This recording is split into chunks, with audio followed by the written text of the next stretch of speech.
wakil ketua PPDB wilayah Kuningan kasih ini. Ya. Pembedaan antara negeri dan swasta. Ini sering terjadi seperti itu.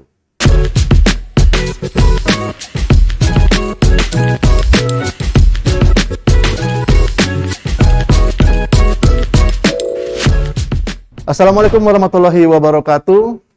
Siswa-siswi, orang tua siswa-siswi dimanapun berada dan masyarakat yang masa-masa ini khususnya sedang menunggu dan mencari informasi seputar PPDB tahun 2021. Inilah PPDB Talk 2021 bersama saya Rofi Akbar. Dan sebelum saya memulai obrolan ini, izinkan saya membuka masker. Dan di studio sudah hadir bersama saya Bapak Kepala Dinas Pendidikan Provinsi Jawa Barat, Bapak Haji Dedi Supandi. Pak, apa kabar? Sehat?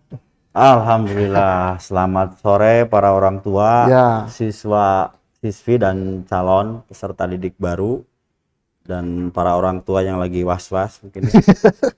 PDB. Harap cemas Pak ya? Harap. Saya juga orang tua Pak.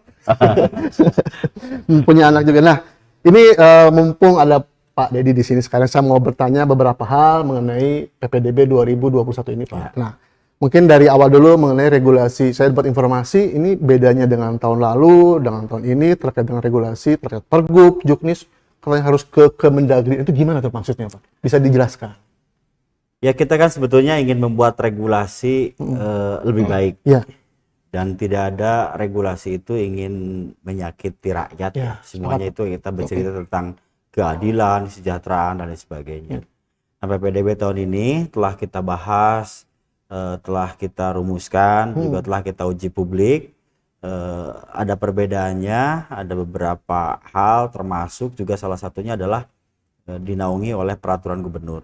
Hanya kalau dulu peraturan gubernur cukup ditandatangan oleh Pak Gubernur sendiri, kalau sekarang ternyata Pergub tersebut harus direkomendasikan dulu kepada Kemendagri. Nah, tujuannya bagus betulnya adalah agar jangan sampai peraturan tersebut berbenturan dengan peraturan lain. Nah, ya, betul, Pak. Atau peraturan tersebut pun juga bersifat diskriminatif. Ya. Harapannya seperti itu. Baik. Tapi alhamdulillah dengan cepat ternyata juga kita bisa selesaikan, dan per bulan kemarin peraturan tentang PPDB sudah kita tandatangani, termasuk juga dengan di dalamnya berisi dengan Juknis. Nah, berarti untuk tataran regulasi sudah clear. Alhamdulillah. Berarti lanjut Pak ke berikutnya, ini mengenai susunan kepanitiaan di PPDB 2021 di Jawa Barat ini Pak, dari peran di KCD, sekolah, itu gimana Pak? Mungkin porsi-porsinya juga. Nah, ini ada perbedaan juga. Kalau tahun sebelumnya bahwa panitia PPDB ketuanya berada di Dinas Pendidikan Provinsi. Tahun lalu.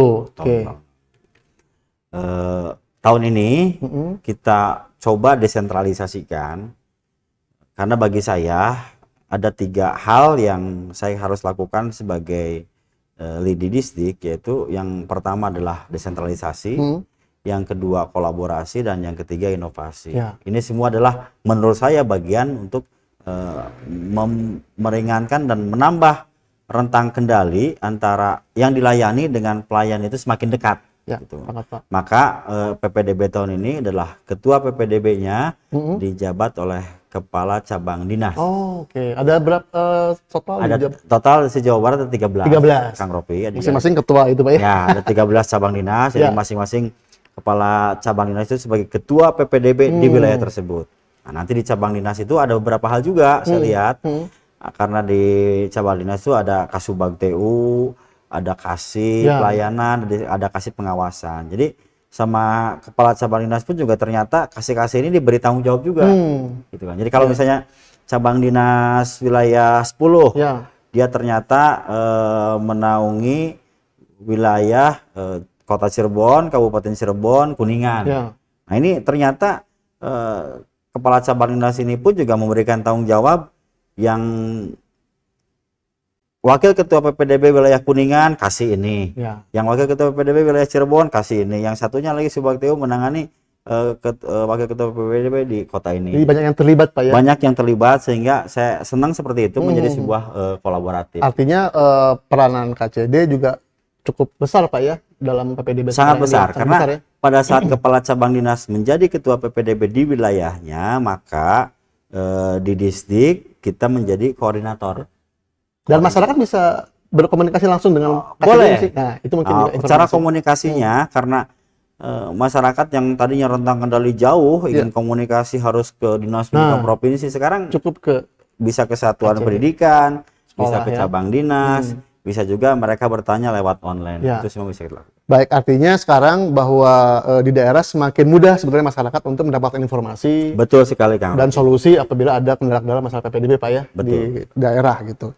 Nah ini yang saya dari kemarin pengen nanya Pak, ini yang angin segar buat saya, adanya pelibatan swasta Pak, sekolah swasta di PPDB tahun ini 2021, itu gimana ceritanya Pak? Kita berpengalaman berkaca dari tahun kemarin, seolah-olah bahwa terjadi pembedaan antara negeri dan swasta. Ini sering terjadi seperti itu. Maka tahun ini kita coba lakukan bahwa swasta pun juga wajib ikut dalam PPDB. Sehingga kalau kita lihat nanti beberapa pilihan para calon peserta didik yang akan daftar PPDB, pilihan di sana sudah disiapkan, ada pilihan 2 di negeri dan 1 di swasta. Ya, semakin banyak pilihannya Pak ya. Semakin banyak pilihannya. Jangan terlalu berpikir bahwa favorit dan tidak favorit, karena sekarang tidak ada istilah antara favorit dan favorit. Sekarang kan sekolah di mana saja sama. Di mana saja sama. Betul Pak, sepakat. Dan itu artinya juga tadi menghilangkan yang harus sekolah favorit, terus pilihannya cuma negeri aja, sekarang semakin banyak, mudah-mudahan semakin akses pendidikan semakin karena lebar. Karena begini juga Kang Ropi, tidak semua lulusan sekolah SMP dan MTS ini bisa masuk ke negeri. Jadi kalau kita hitung dari jumlah total sekolah SMA, SMK dan SLB itu ada 4.966. Negerinya hanya ada 835. Itu pun juga 2 negeri dikelola oleh kementerian. Jadi yang dikelola Distrik Jawa Barat yang 833. Artinya kalau kita lihat memang mau tidak mau ya harus ada yang ke swasta. Kan itu. Swasta. Dan lagi kalau kita lihat dari lulusan MTS dan lulusan SMP, kenapa harus ada ke swasta? Ya paling hanya bisa diterima di negeri itu sekitar 41%. Jadi artinya 59, sekian persen ya itu harus ditempatkan di swasta. Semoga mungkin tahun-tahun ke depan juga pelibatan swasta semakin luas Pak. Harus seperti itu. Nah ini Pak terkait dengan kerjasama Disdik dengan OPD-OPD lain di Jabar terkait dengan misalnya data-data kependudukan, data-data prestasi siswa dan seterusnya. Jadi dalam perhelatan PPDB tahun ini Disdik ini bekerja sama dengan mana saja sih Pak? Disduk Capil? Kita libatkan kolaborasi dengan Disduk Capil terkait dengan data. Data yang nantinya adalah kaitannya dengan zonasi. Ada Disduk Capil, ada Dinsos. Kalau Dinsos terkait dengan data keluarga tidak mampu atau KTM. Ada lagi dengan Kementerian Agama dan dinas-dinas ini kita kolaborasikan. Kenapa? Karena di sistem PPDB yang kita lakukan di Jawa Barat, pada saat orang misalnya mencantumkan nama alamat orang tersebut, maka secara otomatis sistem ini akan tergabung dengan sistem Disduk Capil. Oh, data integrasi Pak ya? Data integrasi, sehingga kita tidak bisa dibohongi. Misalnya mohon maaf ya, Kang Ropi pengen sekolah ke SMA ini, saya pengen didekatkan jaraknya. Oh, pindah kakaknya. Pindah pada saat mau daftar PPDB, ke alamat itu pakai domisili perusahaan, pakai domisili dari domisili keluarga tempat gitu kan, tempat dari kelurahan atau dari RT, nggak bisa sekarang ya. Karena nanti pada saat dimasukin datanya, si data ini tetap akan menelusuri data yang ada di Disduk Capil. Kan itu artinya akan datang ke sana. Ada yang juga bertanya ke saya, begini bertanyanya. Tapi Pak katanya harusnya ada juga katanya tiba-tiba orang tersebut mendapatkan kakak di sana dan jadi dekat jadi terima. Oh, saya pikir itu bukan urusan Disdik. Kan itu ya. Tapi data kita adalah data yang valid di kita adalah data yang ada dalam basic system dan basic system itu sudah terintegrasi dari Disduk Capil tadi ya. Jadi kewenangan kita tuh nggak ada lagi cerita verifikasi orang itu betul atau enggak, itu bukan kewenangan kita. Sama juga dengan data yang KTM tidak mampu, sama juga seperti dari itu. Dinas Sosial Pak ya? Dari Dinas Sosial, dari data DTKS. Itulah yang perlu kita sampaikan kepada masyarakat. Jadi jangan khawatir sistem di PPDB di Provinsi Jawa Barat untuk SMA, SMK dan SLB kita sudah connect dengan Disdukcapil dan Dinsos secara integrasi sistem. Lebih valid Pak ya, lebih valid. Termasuk data yang siswa-siswa yang juara-juara itu Pak ya? Betul, itu gimana tuh Pak? Itu sudah juga terintegrasi.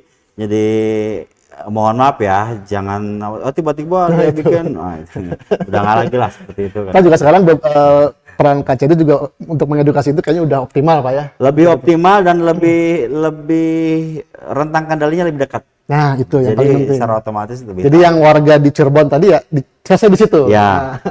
Nggak usah kedatang kerajinan. Betul.